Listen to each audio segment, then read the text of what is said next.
Yo guys, what is up? It's your boy TRUEDBZMaster back with another video, and today I'm going to be talking about Lab Coat 21. In the first part, I'm going to be going over her toolkit and will be making adjustments that I think she needs.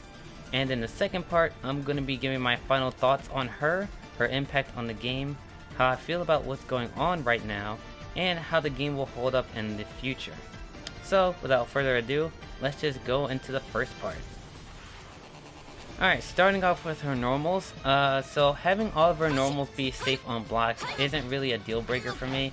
A lot of characters' jabs and mediums are safe on block as well. Her heavy isn't safe on block, but you know, all of her normals are cancelable into specials, so having all of her normals be safe isn't really that big a deal. Her 6H and 3H are really good tools that I don't think need to be adjusted. One is an overhead and one is a low. So I don't really think these need to be adjusted. They're just as fast as they need to be a threat, but they're not, you know, overbearing or impossible to block on reaction. So I think they did really well with her normals. All of them have really good hitboxes. Her standing medium attack might be a little bit too high, but to be honest, you know, if you whiff this, it's like you're gonna get punished. So I don't really see a problem with any of her normals. I think her normals are pretty good all across the board. So next up is her projectiles. So once again, I think they're fine. Her key blasts are pretty average for the rest of the game. She can shoot multiple on the ground and in the air, so pretty average across the board. They're not too fast, but they're not too slow to where they're not really a threat. They're just good enough to match up with the rest of the cast. Her beam low is another is the first move I think needs to be adjusted. So I think her beam being completely jailable into all of her normals is a complete mistake.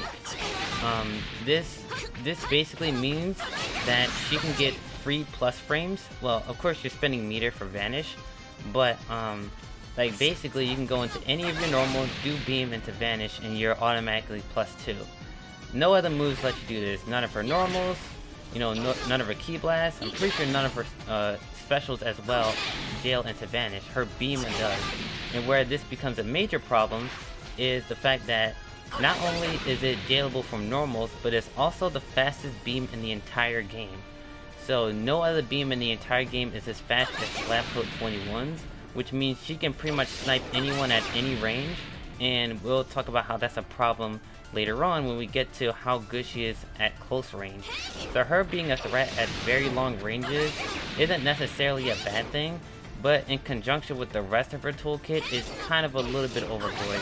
So the first thing I would do is I would actually change her beam to being 18 frames on startup up close, which means it will match up with a lot of other beams in the game, like Super Saiyan Goku, Gotenks, Krillin. All their beams are about 17 frames or less. So I think making her beam 18 frames is, you know, relatively okay. You know, her hitbox on her beam isn't as big as the other ones, but just look how fast this thing is. Like, if that was their reasoning for why, you know, making it really that fast is because the beam is a lot smaller, I mean, look at how she's shooting it. You know, she's shooting it standing up. It's not like she's shooting it close to the ground where you can easily dodge it. You know, most of the time you're not going to be able to jump this, and even if you do, she recovers way faster than most other characters that have beams. So I think slowing the beam down to 18 frames will just match up a lot of characters with her, and it will also not be able to make this jail into her normals. So that's the first big thing I would change about her is her beam. Other than that, her projectiles are fine. You know, her key blasts are fine. I don't think they need to be changed, but her beam definitely needs to be looked at. Next we come to her specials. So the first big change I would make to her specials is to make a core circle forward heavy and a core circle back heavy. I would make both of their properties frame 4 instead of frame 1. So her core circle forward heavy is frame 1 key blast invul, which means if you're shooting key blast at her, she will completely go through it even at full screen. So, you know, if you're shooting key blast from a route here, then she can completely negate it and get a combo from it. Her core circle back heavy is frame 1 anti-air, which means you cannot jump on top of her at any range here, and you cannot super dash her at any point, you know, in the air. If you try to super dash her, she can do that, and then she can get a combo with her stomp move. So first off, I would make these frame 4 instead of frame 1. That way people that know how to meteor her will actually be able to win against her. So say like, you know, they're baiting 21 doing this in the air. Well, they can just jump up light, and then counter hit her for trying to do that. Now that does come with some, you know, finesse a little bit, because, you know, doing that in a real life match is going to be a lot harder. But I do think it's a fair adjustment considering the amount of ranges that she gets with this move. I mean, just look how big these moves are, and especially around the back. You know, since she's shooting like these energy beams behind her, you know, she's hitting behind her as well, so you can't even banish these moves. So the fact that they hit behind her as well is another thing, but I don't think they would adjust that property of it, just considering what the move looks like. So at the very least, I would change these aspects of the move to frame 4 rather than frame 1, which would keep the versatility of these moves, but make it a little bit more fair to players that can actually counteract them, be able to do so. Alright, the rest of her normals are fine as is. You know, her command grab is perfectly fine. It's 24 frames on startup, so it is reactable. You can fuzzy jump it. The fact that you can combo off it isn't really a big deal, considering you have to do EX stomp. So, you know, a lot of characters with other command grabs, if you want to combo off their command grab outside of the corner, they have to do EX grab. So her being able to do EX stomp from her command grab isn't really a big deal. I think her barrier is fine as well. And I think her 2-2 series is fine as well. The only thing is, I would probably make these mids instead of lows. Having all of these count as lows is a little bit too ham, considering the fact that she has an overhead with this move, and she has an extra low with this move. And her 2M has 2 lows in it as well. So her having another set of lows in her block string already makes her really hard to block. But the fact that she can combo off these as well from anywhere on screen, you know, I think that's a little bit ham. So I would personally make these mids instead of lows, but if they keep them as lows, I don't think that would really change that much about the character, considering she's really hard to block in the first place. So making these mids probably won't do much to her viability in close ranges, but, you know, I think maybe if they do everything else on this list, then you can keep these as is. But, you know, if they want to make these not lows, then I won't complain either, because these are kind of ham. Alright, going on to her super attacks. So the first one I want to talk about is her ball super. So I think this super is completely fine as is. The fact that you can combo off of it in the corner isn't really a big deal to me. A lot of other characters can combo after their supers as well. Some other characters can even double super, well, aren't affected by double super standards. So her being able to do this as well isn't really that big of a deal, especially because she's a DLC character as well, so they gotta make her just a little bit better with, you know, her toolkit. So her being able to combo off her level 1 isn't really a big deal. Plus it's corner only, so I don't really think that this needs to be adjusted. Now her debuff super, yeah, this needs to change a lot. So the first one I would make is I would actually nerf the damage of this move. So currently this move does the exact same damage as her ball super, that being 2121. So both of these supers do the exact same amount of damage. I'm pretty sure the scaling for these supers are a little bit different, to where this ball super actually does more damage at max scaled combos, but I still think that this command grab super does need to be debuffed in terms of actual damage. It being the same amount of damage raw as her ball super just makes comebacks even more harder, because not only are you nerfing the opponent's damage, but you know, you're getting a good amount of damage off her command super as well. So I would nerf the damage of the actual super itself, just to give a little bit more viability to this move in terms of combos, because, you know, if you're doing a combo to kill, then why would you do this move again when this move will do just the same amount of damage, and if it doesn't kill, you still get the debuff on top of it. So I would probably adjust the damage on her command grab super just a little bit.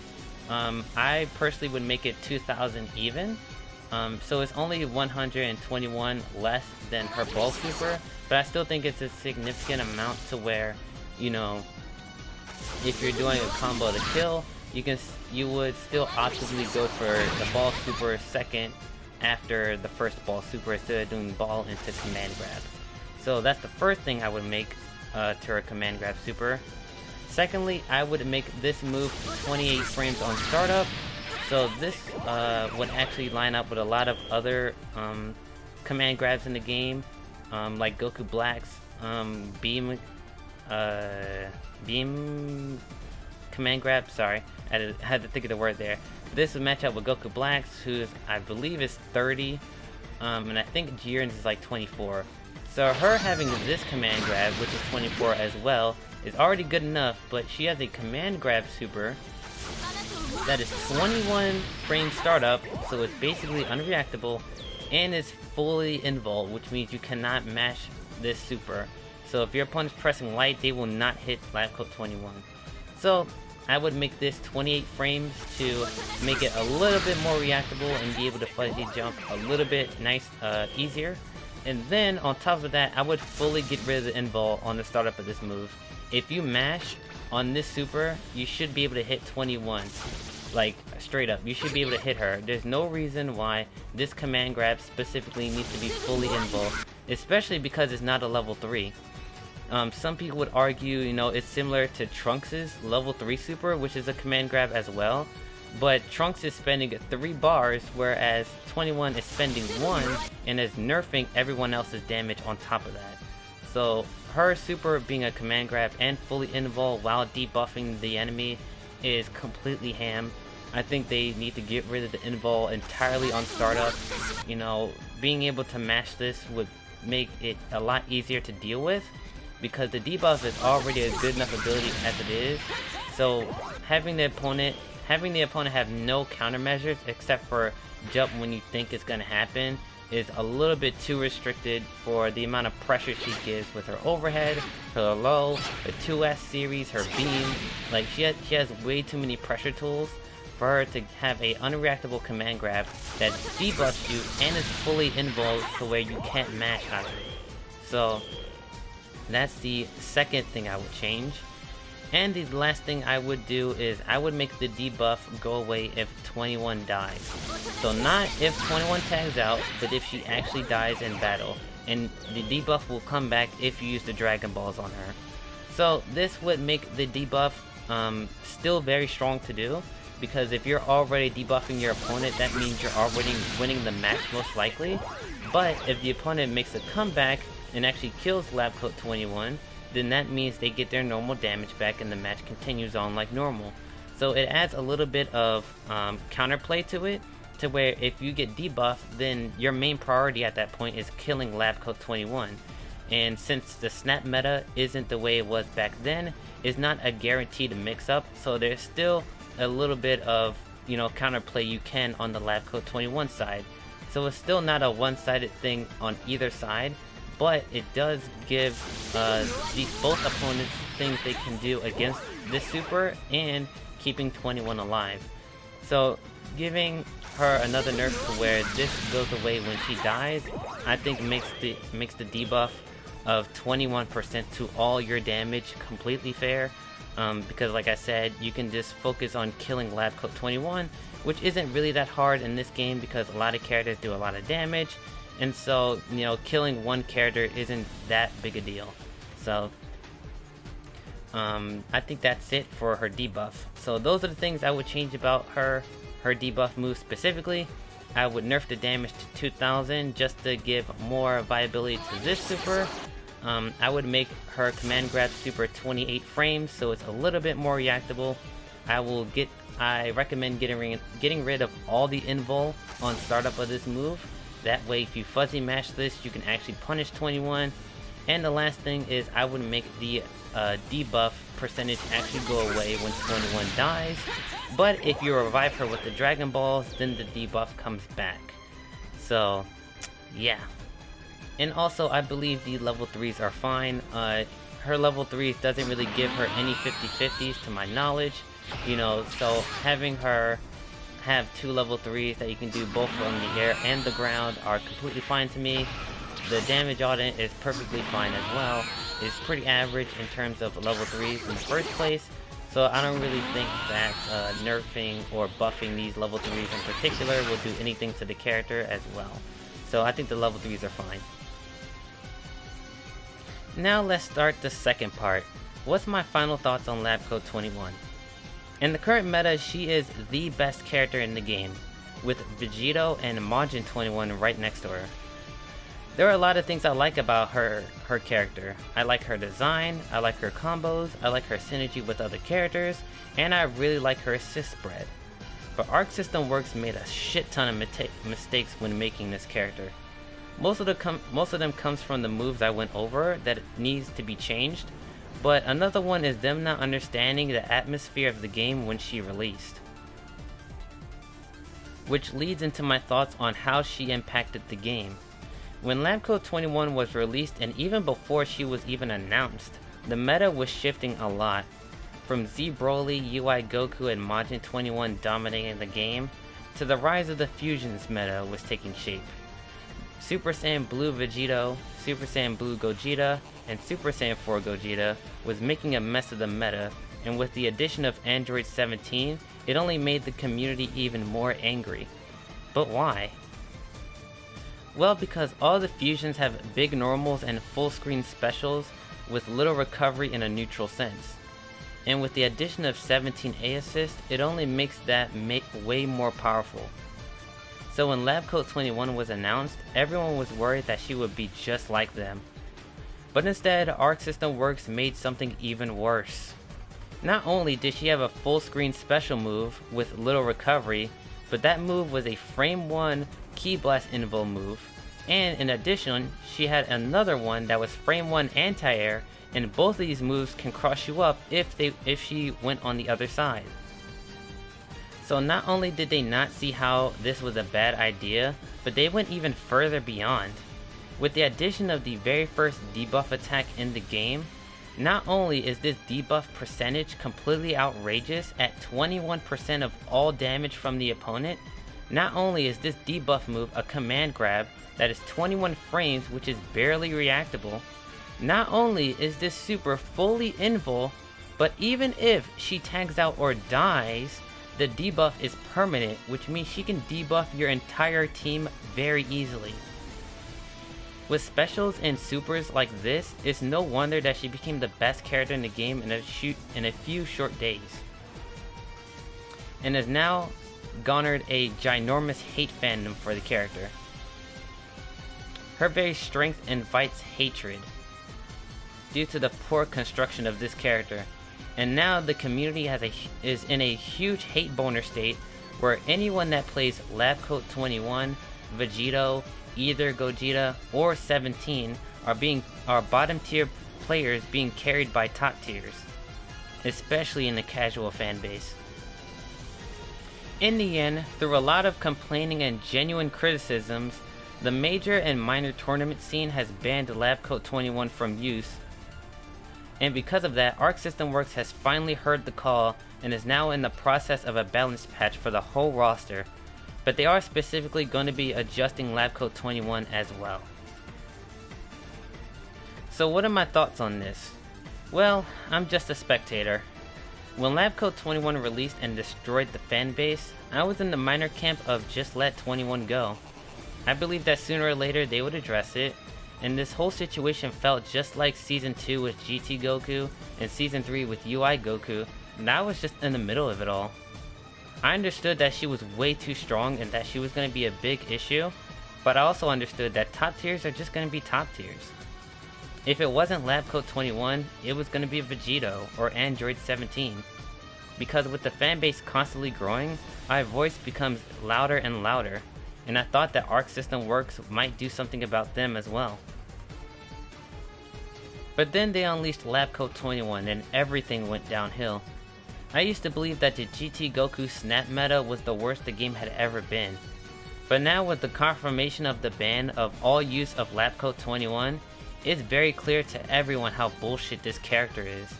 And now, I'm just waiting for the patch to see how Arc System Works handles the problem that they created. So how will I think the game will evolve? Well, honestly, I don't really know for sure. Arc System patches have always been controversial so many times that you can never really predict what they're gonna do. But all I do know is that a new or old top tier will come along and the fanbase will complain about them too until Dragon Ball FighterZ 2. With that being said, guys, I really hope you guys enjoyed this discussion video. I'm gonna try and do more of these, as the weeks persist. But I really thought that I needed to talk about this character, considering I never really made a discussion video on this character. I just really did, gameplay videos when she first released, and never really talked about or played her ever again on the channel. So I thought I'd make this video right before the new patch, which is set to release in July. They didn't really say early, late, or in the middle of July, so I'm just gonna assume that it's gonna be the end of July when the patch will come out. So, I thought I'd share my thoughts on Lab Coat 21 and how the meta right now is, and my thoughts on her ban and all that. So with that being said, guys, I really hope you guys enjoyed this video. If you did, please be sure to hit that subscribe button and ring the bell so you guys always know when I upload in the future. And be sure to let me know in the comments what you think about Lab Coat 21. How do you think they are gonna balance patch her? Do you think the things I said in this video were correct? Or do you think I'm just blowing hot air? Well, with that being said, guys, I'll see you guys in the next video. Sayonara.